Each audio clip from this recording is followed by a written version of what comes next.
I've been warning about this for decades.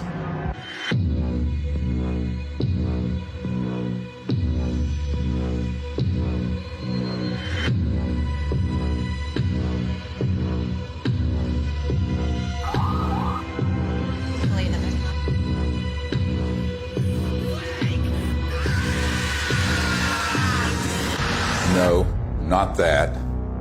This. Speaking of conspiracy theories that actually have truth at the bottom of them, the Corona relief bill the president signed last month contains a provision that hasn't gotten a lot of attention. It directs the Director of National Intelligence, in consultation with the Secretary of Defense and the heads of other agencies, to disclose what they know about UFOs within 180 days. So what are they going to tell us? I provided briefings for 4 presidents, foreign heads of state, generals, and a sitting CIA director who later betrayed me. I've seen lives destroyed. William Colby has been missing since April 27th. His canoe was found washed up on the banks of the Wicomico River. Friends murdered. Unthinkable evil unleashed on our planet.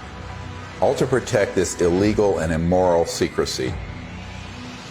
And nothing I've seen scares me more than this unprecedented moment we are living through.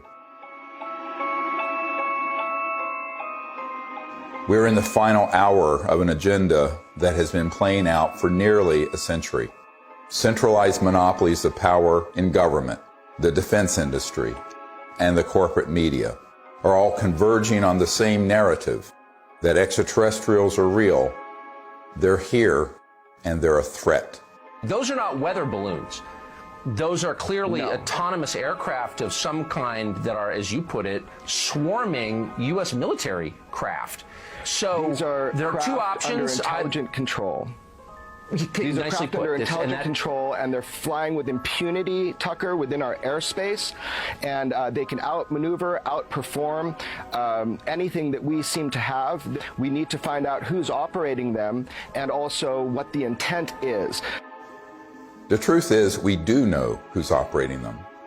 Some are indeed extraterrestrial, and they are absolutely not a threat, as you will see. It is, in fact, the secrecy that is an existential threat to life on Earth and beyond, as stated by the first CIA director, Vice Admiral Roscoe Hillenkoetter.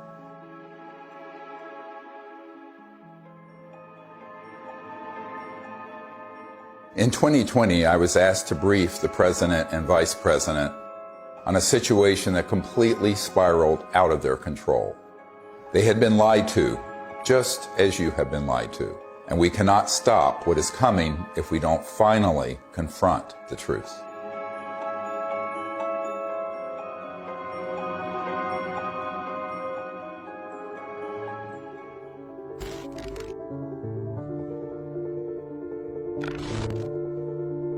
This may be one of the most important photographs ever taken. A dissection of an unknown humanoid from sometime in the 1920s. It clearly isn't human. I don't call it extraterrestrial for one reason. We don't have the history of that it came out of an interstellar craft.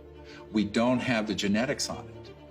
And there are a group of doctors who are obviously doing the dissection, and then there are suits, very much look like government officials in the perimeter, watching. A woman called me up a few months ago whose mother was a seamstress on the atomic bomb project and built the covering for the bomb that was dropped on Hiroshima and Nagasaki. So she was cleared to the A-bomb project. She was then, of course, moved to the only atomic bomb squadron in the world at Walker Field, which is where Roswell is. At that time, she acquired this photo. How do we know? We tested the paper to establish that it was early 50s. And it's a photo of a photograph. And so we do a whole research project on it. We have it analyzed by the top medical archivists in the world, Dr. Burns in Manhattan, who establishes that it is the 1920s. We have the top clothing experts at the Metropolitan Museum of Art determined that those absolutely are from the 20s.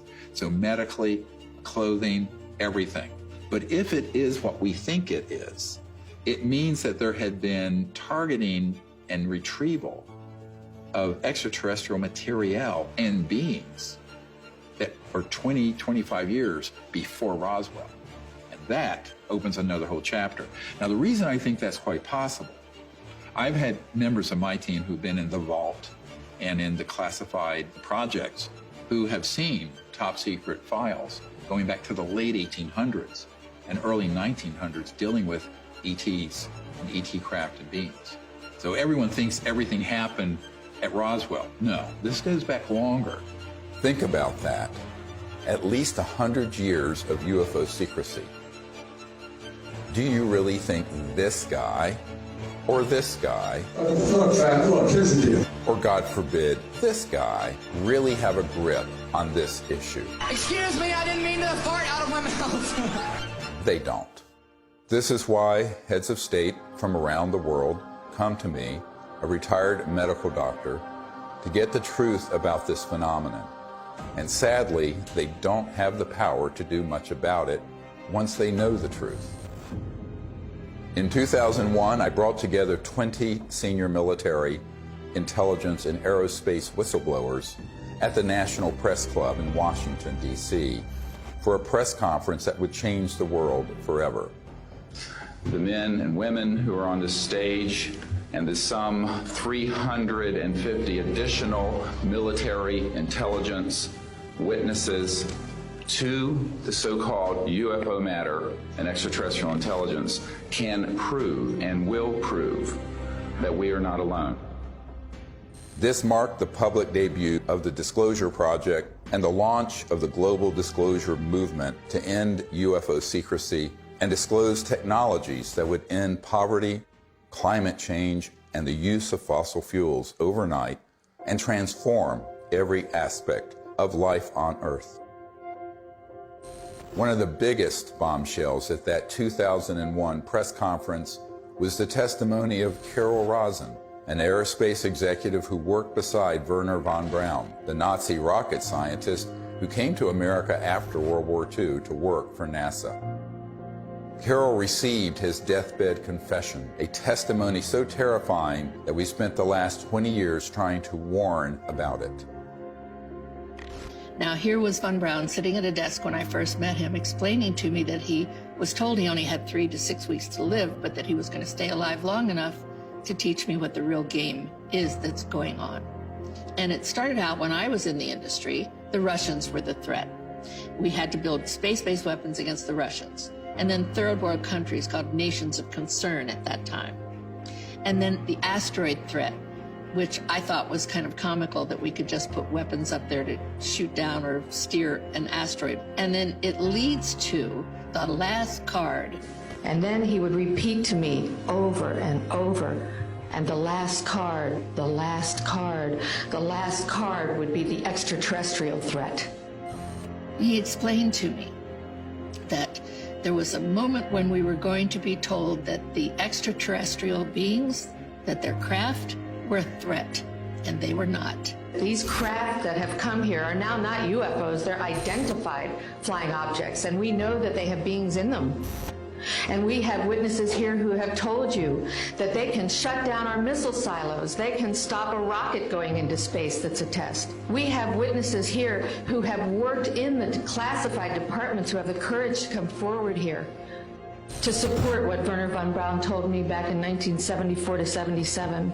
At the end, I said, and it's all a lie. Well, it's still all a lie.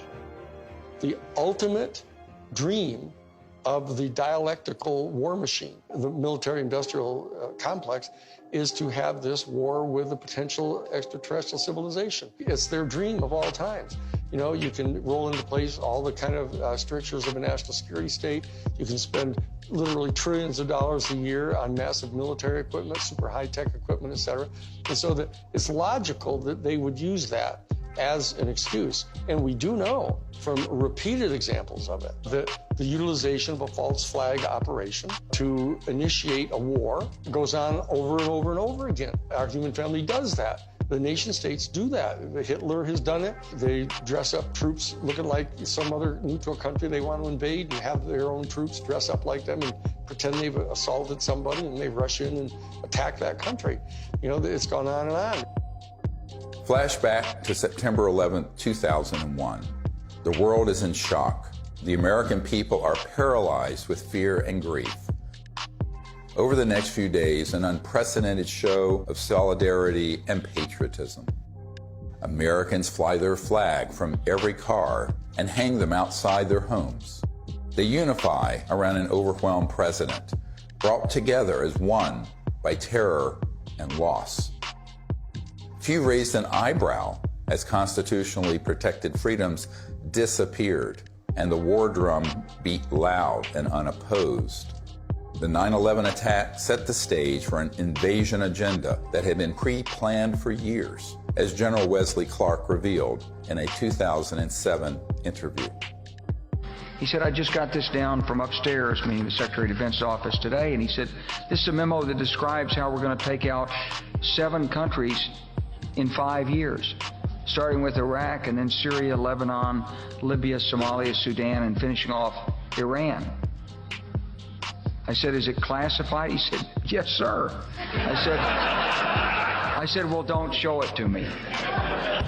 When Von Braun talked to me about this faked extraterrestrial, he called it a faked alien invasion that was being planned, I saw on a board a list of countries against whom we were going to build space-based weapons. I called Wesley Clark and he answered the phone. And I said, well, what is it about? And he said, well, I asked that question. What is it about? And the guy at the desk said, I don't know. I said, we're going to war with Iraq. Why? He said, I don't know. In its paper, published in 2000, Rebuilding America's Defenses, the neoconservative think tank Project for the New American Century asserted that only a, quote, new Pearl Harbor would generate the political will for the military and defense policy transformations the group desired. Indeed, these traumatizing events are always planned or hijacked in order to manipulate perception and manufacture consent for military action and the theft of our wealth and liberty. George W. Bush, Dick Cheney, and others had decided to go to war with Iraq long before Colin Powell gave that presentation.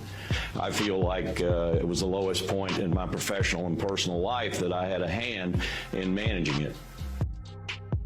But we've come a long way since the 9/11 attacks. That same document that called for a new Pearl Harbor goes on to describe how we need to put weapons in space, and even predicts the creation of the Space Force. For a complete fascist takeover, the men behind the curtain will have to play their final card, a cosmic 9/11. This temptation to generate a false flag attack on the part of some extraterrestrial civilization, you even hear people like Ronald Reagan make reference to it. Perhaps we need some outside universal threat to make us recognize this common bound. I occasionally think how quickly our differences worldwide would vanish if we were facing an alien threat from outside this world. Wouldn't it be clear if we all of a sudden found ourselves being attacked by an extraterrestrial civilization? We'd finally all come together. Wouldn't that be really lovely? Well, it's not really lovely for the industrial state. They don't want to lose their other enemies first. They want to use up all that before they go to that extreme.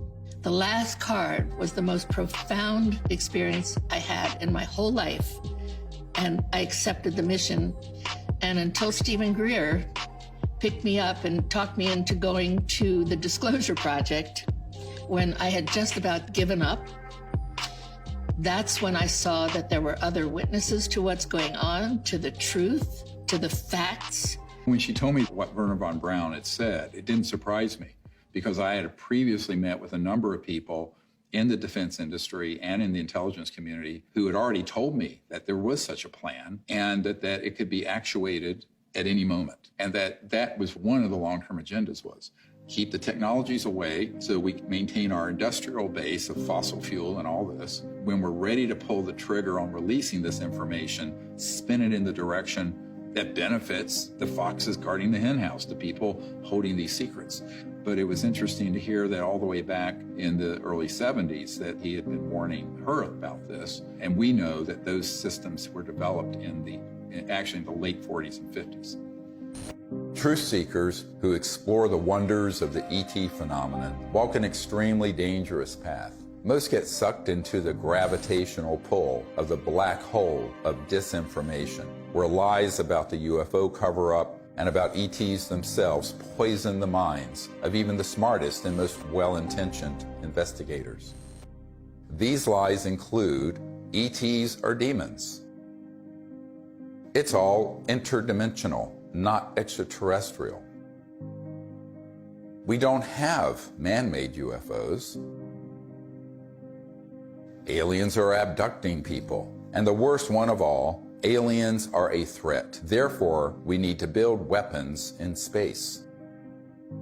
If we cannot commit to no weapons in space, to no war in space, then we're going to continue to have wars on Earth, and we're going to continue at the accelerated pace that we're in right now towards our own human extinction. One of the difficult things of the last 6 months was that I learned that the same group that had been feeding false information to the public through TTSA had their counterparts that had been going into the president's office providing some information, but a lot of disinformation. So the way really good counterintelligence works, or disinformation works, is that at the core of it, there's some truth. So they'd say, okay, the aliens are here, and here's some evidence, but they're a threat to the national security, and we need to have the Space Force. Wow, Space Force. And they get into this thing called the White House and the national security state, and they're completely at the mercy of the people who are going to brief them, and the ones who are assigned and cleared to talk about this issue, by definition, have been in those clandestine operations. I did a video brief for the president, vice president, and also for President Putin. That the problem is, by the time I had good access, they had already been, unfortunately, quite brainwashed on this, had already taken policy steps that included Space Force creation and what have you, and then we were running up against the election. One thing is clear, is that the normal constitutional channels that you would think would be in control of that aren't. Presidents aren't briefed in on this. Heads of the Defense Intelligence Agency come in who aren't briefed, and I'm convinced they're not. From talking to them, it's clear they don't know what's going on there. So there's some other structure. I happen to be persuaded by the evidence that immediately after Roswell, when they recovered a craft and bodies from the UFO vehicle, that the Truman administration set up a body that was outside of the normal constitutional framework of our United States government. And it was made up of major elite people that they view as the real power elite.